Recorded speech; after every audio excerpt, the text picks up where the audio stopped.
नाज़रीन इन वक्त असीं ॻोठ रेहान खान जमाली में मौजूद आहियूं जिते सिमशाह खे लॻल घारनि ऐं मुख़्तलिफ़ शाखनि लुंड माइनर खे लॻल घारे जे पाणी जेको आहे तबाही मचाए छॾी आहे। मुसलसल बरसातनि खां पोइ शाखनि जे खे लॻल घारनि जे पाणी ॻोठ में दाख़िल थी वियो आहे ऐं ॻोठ में जेके घर आहिनि जेके उहे किरणु शुरू थी विया आहिनि। केतिरा ई घर जेके ॻोठ में किरी पिया आहिनि।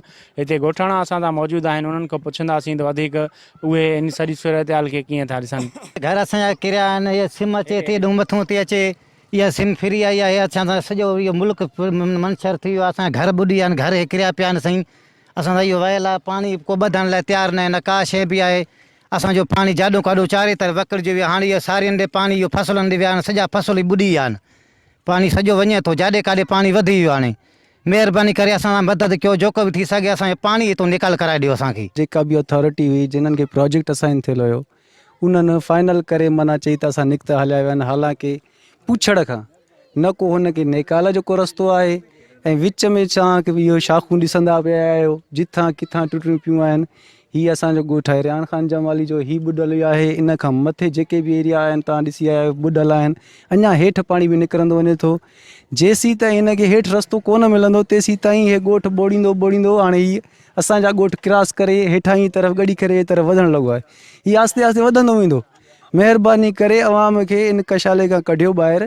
हेठां सिम में जेके लूल पियल आहिनि उहे नंढी साइज़ आहिनि, उन्हनि खे को वॾी साइज़ जा लूल मुहैया करो त पाणी इन मां निकाल थिए। पाणी आहे मेन जेको आहे त हिकु लुंड मैनर, ॿियो सिम कैनाल ही छोड़ कयो वियो आहे। त हुनजी जेकी कैपेसिटी आहे टोटल 5000 कैपेसिटी आहे, हुनमें खां 20-22 जेकी कैपेसिटी हले थी।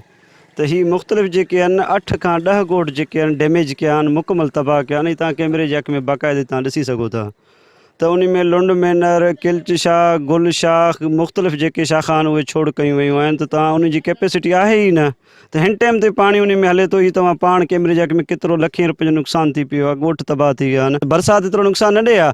नाक़स जेको कमु कयो आहे सिम कैनाल जो जेको आहे त उहो हंधा टुटी पई आहे ऐं जेको आहे त उहो असां वटि जेको आहे त हिन टाइम मुकमल तबाही जो जेको आहे मंज़र कयो आहे सिर्फ़ु सिम कैनाल कयो आहे उनजे नाक़स कम जे करे। सिम शाख आहे हितां निकिती आहे, इहा हंधि को फाटी पई आहे, पाणी अची असांजे ॻोठ में पहुतो आहे।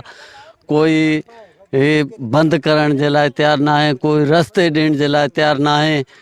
हाणे हेॾी फसलनि ॾे बि काहे पियो आहे पाणी, बुॾनि था पिया, रेल बंदि ते पहुतो आहे पाणी, ॼाण घड़ी खेरे बि पुॼंदो।